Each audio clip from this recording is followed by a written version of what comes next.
要听你分享一下，我们的主题是逆转胜的能力。哪是听我分享？好啦，其实何倩很客气。事实上，这个主题是他想到的，因为上次我们在餐厅聊天的时候，他突然觉得，这个好像也可以跟大家分享一下，所以我就稍微整理了一下。对，是因为我认识的赖英，他是对一些事情很有主见、很有想法，然后遇到一些困难或一些挫折的时候，很有抗压性的人。所以不敢，就是我从平常跟他的互动中有发现他这点特质，然后邀请他对这个主题来分享一下。我必须很坦白说，其实我认为在我们这一代，因为大家大部分都是来自于一个还不错的生活环境，其实要说真的遇到什么天大的困境，我想是有点困难的啦。我们遭受到的挫折跟上一辈比起来，那可能不太一样的。你还记得每次去推甄，人家问你有没有遇过什么挫折、逆境，我们也是要想办法挤，对不对？好，但是呢，确实经过了这几年，好歹我也33岁了。所以目前还是有一些小心得可以跟大家分享的，所以我稍微整理了一下。那第一个就是遇到困难的时候，我会觉得第一步骤很好的面对心态叫做专注于解决，而非问题或情绪。Focus on the solution, not the problem。当下如果你过度专注于问题本身或是情绪的话，你常常会自我设限，而且被困住。可以举个例子吗？我最喜欢的一位身心灵导师他很喜欢举一个例子，叫做如果今天你走进一个房间，却发现有一把椅子挡在那里，你第一个想法会是什么？把它拿开。把它拿开。好，那很高兴。何谦其实在这一点上就没有什么太大的困扰，因为他专注的并不是为什么这个椅子会摆在这里，这么可恶，谁把它摆在这里？并不是去怪罪于为什么会有问题，或是谁制造了问题，而是专注于解决问题。的确，你只要绕过这张椅子，或是把这张椅子搬开，其实就什么事都没有了。可是如果当下你一味的站在椅子前面，浪费时间在那边想说怎么会这样，怎么会那样，谁这样？谁把这张椅子放过来的？你就已经先被自己困住了。一个类似的例子。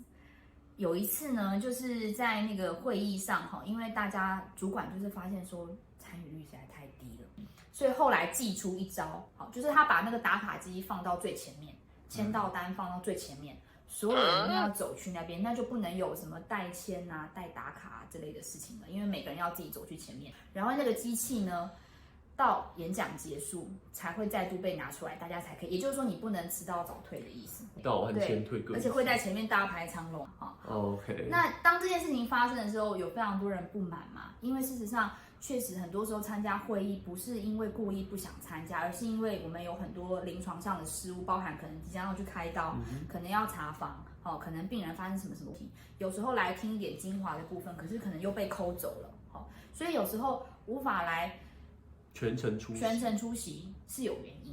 所以当我们用这么刚硬的方式去规范大家的时候，势必会有一些比较不满的声音。好，那我在这件事情想要强调，并不是这件事情的对与错，而是当员工们遇到有一些政策他不是很满意的时候，大部分的人会出现的反应就是私下抱怨。好，就是主管怎么这么私下抱怨，虽然一时可以抒发我们的情绪，但事实上对于这件事情本身说没有太大的帮忙。那可以怎么做呢？比如说我们可以讨论，如果今天我是主管，我可以怎么做才让大家愿意真心诚意的来出席？我可以做得比他更好吗？有没有什么更好的方式？透过别人的经验来成长。那第二点是持续的行动，而这个在这所有的每一点当中，我个人认为是 CP 值最高，而且最会有成效的一点。因为这个行动不是只是帮忙你的处境可能有所改变，也会帮助你的心情。那你这边讲的行动大概是怎么样的行动呢？平常如果你心情不好，你会怎么转换心情？真的，如果一些心情不好的时候，可能会写文章把它抒发出来，或写一些文字。所以写文章就是一种行动嘛，就比如说不舒服的原因，把它条列，或者是说文字记录下来，把它描述的更明确。这件事情本身有办法帮助我更了解自己为什么不开心。你这个行动虽然叫做写文章，看起来是一个单一性质的行动，可是你却兼顾到2个层面。第一个是你透过写文章去条列出你为什么会有这样的情绪，这个事发前因后果是什么，你可能更加了解自己了，可能有助于下次你不会再心情不好。这是一个有实质意义的行为，而且你在做这件事情的过程当中，你兼顾到了第2点，你原本的这个情绪可能就会被抒发掉了，就能为自己制造变数，为自己创造机会。我觉得行动还有一个很重要的因素是，在行动去克服或解决问题的过程中，你可以感受到一种自我充能，自己是有能动性可以去这个解就是第决这个问2题。点，而且也是最被大家忽略的一点。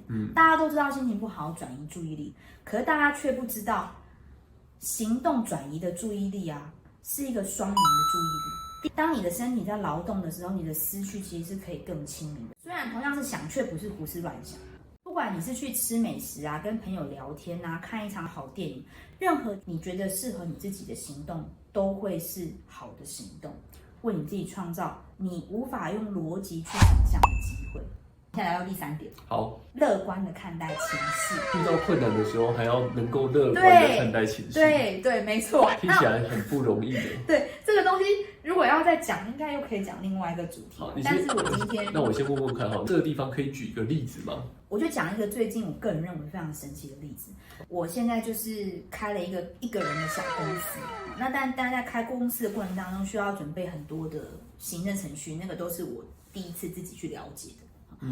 简单讲就是我们要在银行开了一个储备账户，然后等公司正式通过，这个账户再转为正式账户。第一次去跟某一家银行接洽的时候，银行就婉拒我了，原因是因为呢，我公司涉及的地址跟这家银行在不同县市，那他们认为户籍调查起来会有点困难。然后我走出银行的时候，我就在那条街上看着一整排银行，然后跟我自己说，没关系，我就是一家一家试，我一定要试到成功为止，完全没有气馁的感觉嘛，那肯定是假的。最后真的成功了。回去的时候晚上我就跟我家人说，我在第一家银行失败，我觉得是有原因的。隔天我去找会计师的时候，我终于知道原因是什么。当天他要我再去刷一次银行存折，因为他要确定我的钱没有从账户领出来。结果距离这家会计师事务所最近的银行，就是我最后成功的那个银行。我的锲而不舍，最后这件事情还是成功了。可是我的第一次失败有没有原因？其实是有原因的，老天爷给我了一个保护。因为他知道我隔天去见会计师的时候，如果我在第一家银行，那我势必要跑很远才能再度找到这一家银行。不管你是在一个顺境还是逆境的情况下，你都是保持一个乐观的态度的时候，往往你会收到一些你当时还看不见的祝福。尽力尝试之后还是不行，我觉得我会比较没有遗憾，也比较不容易沉浸在那种失败的情绪里。因为我尽力了。我觉得很多时候大家之所以会有这么多遗憾的情绪，是因为大家打从心底知道自己没有真的尽力。当你已经尽力的时候，你的心态会是比较坦然的。大家都很愿意接受啊。没有，你知道现在有非常多自立自强而且能力很好的人，他们很不好意思接受别人的帮助，常常会说没关系，我自己来就好了，或者是我可以，只是可能没这么快。搞不好宇宙力量对你伸出很多援手，可是你都拒绝了呀。如果你是一个很自立自强的人，那非常好。但是如果今天有人非常友善的协助你，我觉得接受别人的帮助也是一种能量交换。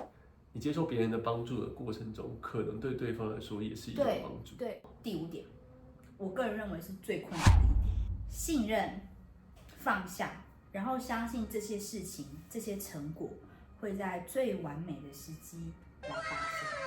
信任会有好的结果，只是不见得我们现在看得到。你就一直想着什么时候来，怎么还没来，会来吗？想这些真的能让你的成果更快来、更好的来、赶快来吗？应该不见得。所谓的尽人事听天命类似的概念。对，但是这个放下二字说起来很简单，事实上非常的困难。我也不太做得到。对，所以我们放下可以再来做一个主题。在这边呢，我要跟大家介绍一本书，好，就是念给大家听，书名叫做《所有相遇都是灵魂的思念》，给大家看一下。因为最近刚好读完这本书，才会让我对放下有这么多的感触。它虽然讲很多，但事实上就是在教大家放下的艺术。而且怎么放下，里面它其实都透过故事给大家一个很具体的呈现。所以呢，我希望之后能有机会再跟何晴好好的谈怎么放下。了解，我的想法是，当我们有些时候遇到困境，像我个人的话，就常常会很想要努力的去克服它。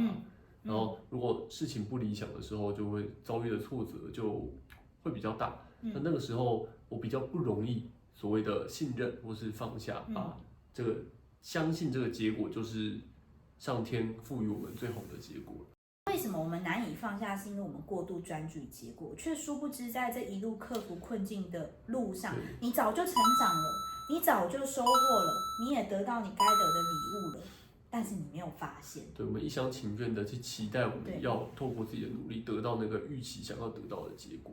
对，所以这也是为什么我们今天2个素人会来这边拍影片，因为其实我们自己心里的目标并不是点阅率要达到多少，或者是我们个人的品牌知名度要成长到如何，是因为我们相信拍片这件事情是一个礼物，是我们能够分享我们个人经验的一个管道。然后我们在这样的互动过程当中，我们也能够收获跟成长。在最后做个总结，第一个就是要专注于解决，而不是问题或者情绪本身。没错。第二点就是要持续的行动。第三个是要乐观的看待形势。第四个是说努力坚强的同时，也要愿意接受别人的帮助。那最后一点是说信任和放下，让最美的成果在适当的时机发生。相信下一部放下这部影片也会在最完美的时机诞生。帮我们订阅、分享、开小铃铛。好，那今天分享就到这里喽，谢谢大家，谢谢大家，拜拜。